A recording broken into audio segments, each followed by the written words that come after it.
in HD from WVUE TV New Orleans. This is Fox 8 News at 6.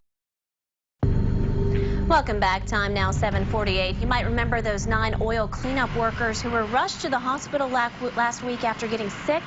Well, some of them are now asking a judge to sign a temporary restraining order against BP to do several things, among them get back clothing BP may have confiscated. The fishermen say it could be evidence of how harmful the oil dispersant Corexit truly is. Attorney Steve Herman representing some of those fishermen and here this morning. Thanks so much for coming in. Thanks for having me. Walk me through this TRO, this temporary restraining order, if you don't mind. It's a 3-part request. Exactly.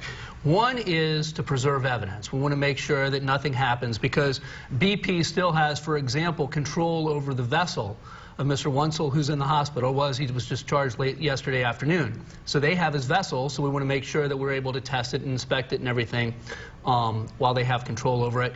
There was some question about what happened to his clothes. He was told that BP had his clothes. Apparently the hospital has his clothes, and we're going to try to get that back. The second part is, you know, frankly, a lot of my clients and others would like them not to use dispersants at all.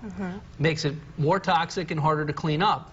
But there's separation of powers issue. I don't want to get too legal.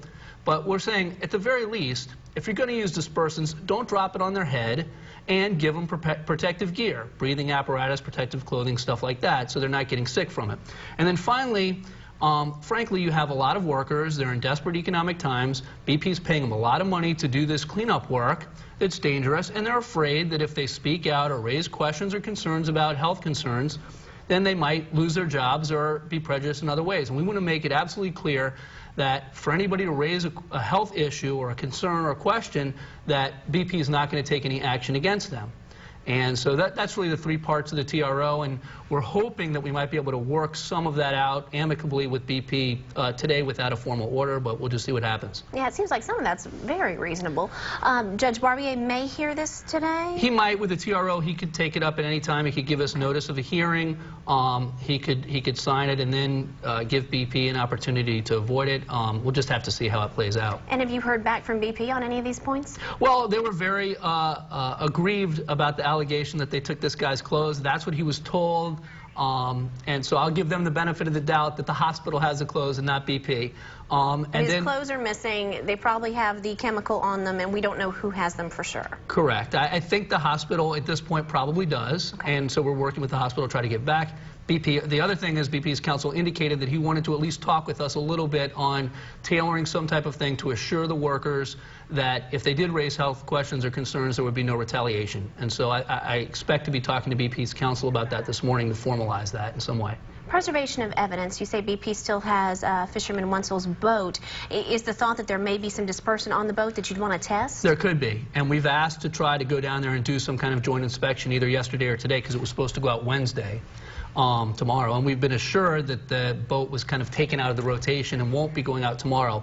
And so my partner Jim Click is hoping and planning to try to go down there and do some type of a joint inspection today. Real quick, we've got about 30 seconds. John Wunsel, the fisherman who ingested and inhaled some of this dispersant, just released from the hospital last night. How is he? Yeah, I think he's doing okay. He's still feeling a little queasy, and he's very concerned, and I think he's going to need a little bit of follow-up treatment. And I think a lot of these workers are hopefully not, but may end up with some health effects. Long-term from this? Well, it may be long-term. Hopefully not, but we'll just have to see how it plays out. And from what I understand, the federal government has asked BP to start doing some studies to make sure that there aren't long-term effects and to pay for them, and we'll have to see what BP's response to that is. All right, Steve Herman, thanks so much for being with us. Thank you very much for having me. We appreciate it.